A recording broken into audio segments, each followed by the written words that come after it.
टेंबी नाका येथील दुर्गा मातेची वाजत गाजत उत्साहात मिरवणूक काढण्यात आली आहे। तर आजपासून शारदीय नवरात्रोत्सवाला सुरुवात झाली आहे। ठाण्यातील टेंबी नाका येथे धर्मवीर आनंद दिघे संस्थापित श्री जय अंबे मा सार्वजनिक धर्मादाय विश्वस्त संस्थेतर्फे देवीची स्थापना केली जाते। मुख्यमंत्री एकनाथ शिंदे यांच्या मार्गदर्शनात हा नवरात्रोत्सव साजरा केला जातो। कळवा येथील कैलासवासी पुंडलिक शिळकर कार्यशाळा कलानिकेतन कला मंदिर येथून मुख्यमंत्री एकनाथ शिंदे यांच्या उपस्थितीत देवीच्या आगमन मिरवणुकीस सुरुवात करण्यात आली। या मिरवणुकीत दरवर्षीप्रमाणे नाशिक ढोल, आदिवासी तारफा नृत्य, वारकरी रथ इत्यादींचा सहभाग होता।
प्रयत्न केले। या योजनेला खूप म्हणजे ही योजना आमच्या बहिणींना 1,500 रुपयांचा आहे का, लाच आहे का, कोर्टातही गेले, कोर्टात गेले।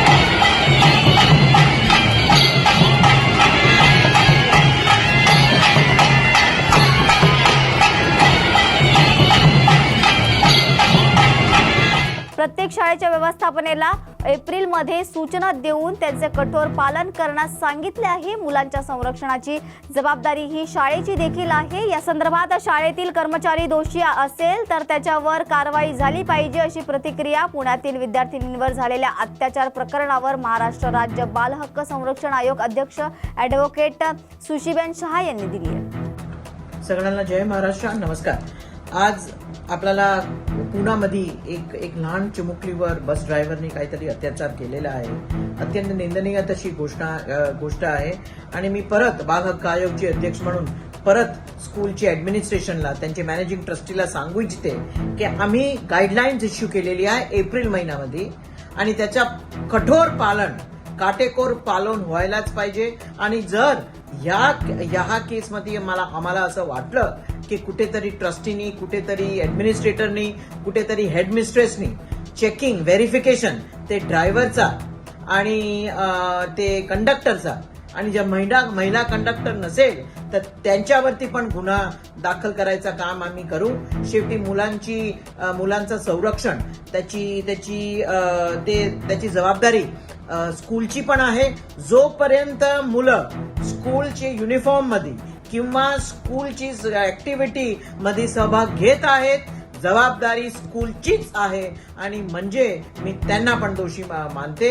FIR बघून घेईल. जर त्याच्यावरती जर स्कूलचे ट्रस्टीला किंवा ऍडमिनिस्ट्रेटरला जर आरोपी नाही घोषित केला असेल तर नक्कीच आम्ही करून घेऊ. कामोद आणि खोकसा गावातील लोकांना मंत्री नामदार डॉक्टर विजयकुमार गावित यांच्याकडून धीर देण्यात आलाय.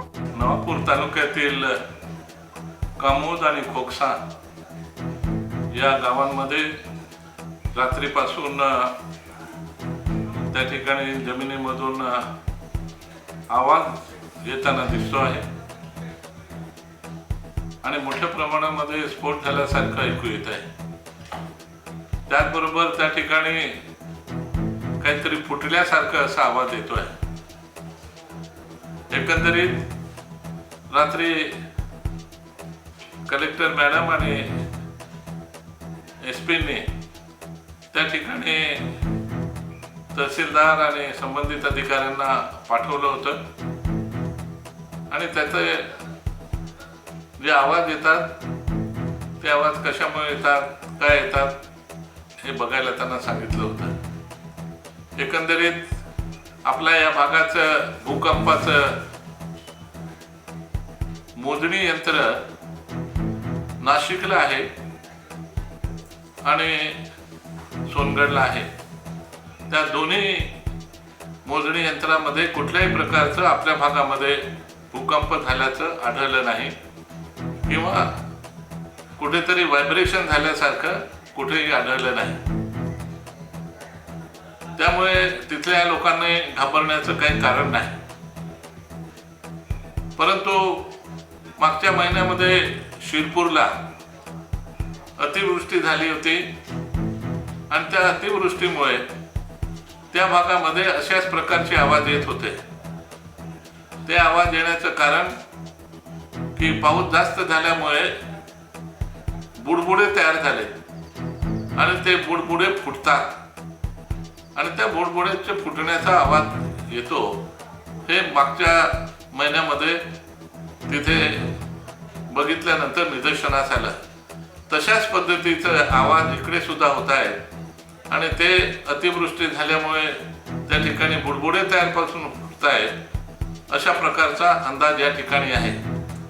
कारण जमिनीमध्ये भूकंप झाला तर ते मोजणी यंत्रामध्ये येतं आणि ते त्या ठिकाणी मोजणी नाही आणि म्हणून हे अति पाऊस आपल्याकडे झाल्यामुळे ते बुडबुडे तयार करून फुटतात. त्याच्यामुळे घाबरण्यासारखं असं काही नाही आणि म्हणून कामोद, खाकसा, नवापूर तालुक्यातील जनतेला मला सांगायचं आहे की कुठल्याही प्रकारची भीती बाळगण्याचं काही कारण नाही. अशा पद्धतीचे बुडबुडे जमिनीमध्ये होत असतात आणि त्यामुळे कोणीही घाबरू नये अशी सर्वांना माझी नम्र विनंती. राज्यपाल CP राधाकृष्णन अमरावती दौऱ्यावर असून यावेळी राज्यपालांना शहर पोलिसांच्या वतीनं मानवंदना देखील देण्यात आली आहे. महाराष्ट्र राज्याचे राज्यपाल CP राधाकृष्णन अमरावती जिल्ह्याच्या दौऱ्यावर आहेत.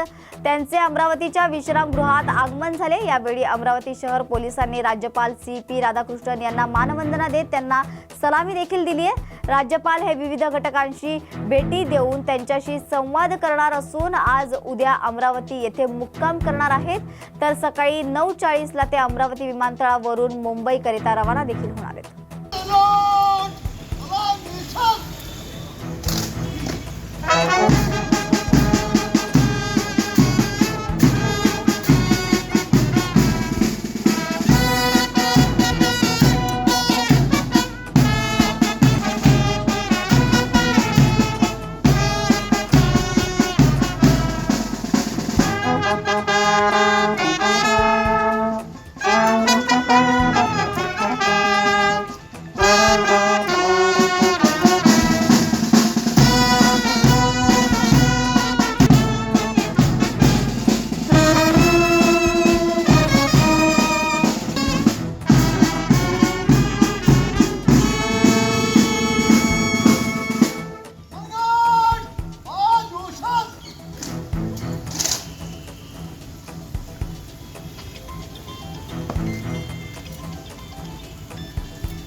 उपमुख्यमंत्री अजित पवारांच्या हस्ते आयुष्यमान भारत प्रधानमंत्री योजनेच्या नोंदणी उपक्रमाचे उद्घाटन सोहळा पार पडलाय।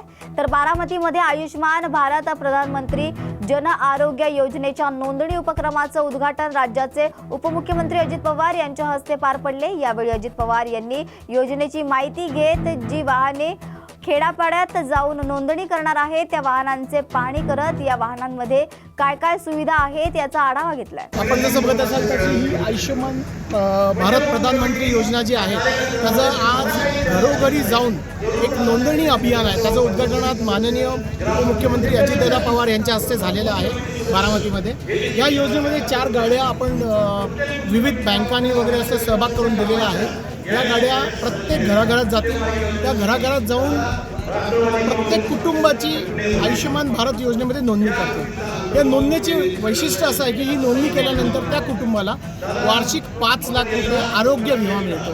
या विम्याच्या अंतर्गत 1,350,000 साधारणपणे 1,000 हॉस्पिटलमध्ये विविध अपेंडिक्स ऑपरेशन असो, हार्टचं ऑपरेशन असो, किडनी रिप्लेसमेंट असो, असे सगळ्या प्रकारचे आजार याच्यामध्ये 1,1350 म्हणजे 1,350 आजार याच्यामध्ये कव्हर झालेले आहेत। आता अजून 900 हॉस्पिटल महाराष्ट्र शासन याच्यामध्ये ॲड करत आहे, ते त्यात वाढवत आहेत।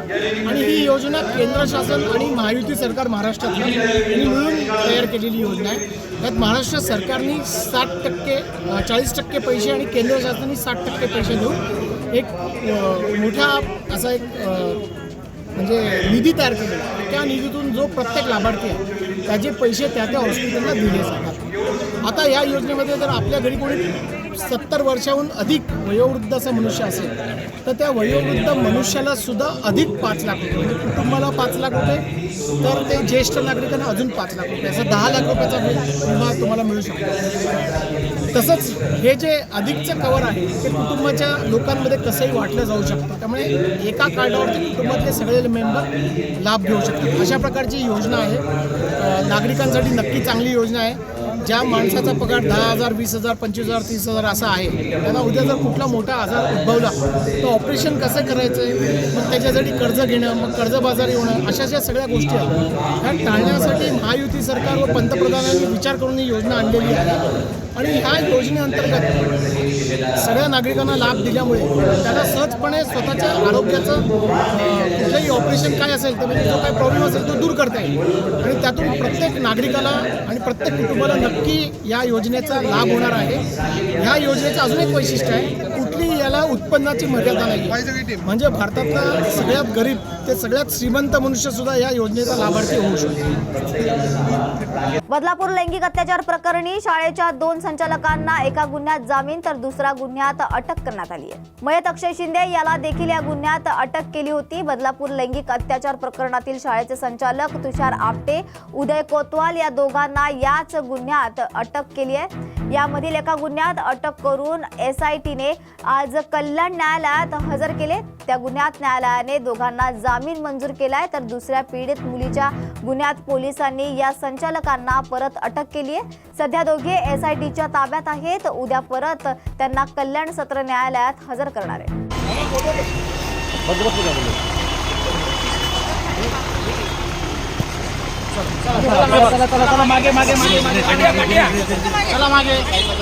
चला मागे 380 मध्ये त्याला जामीन झालाय।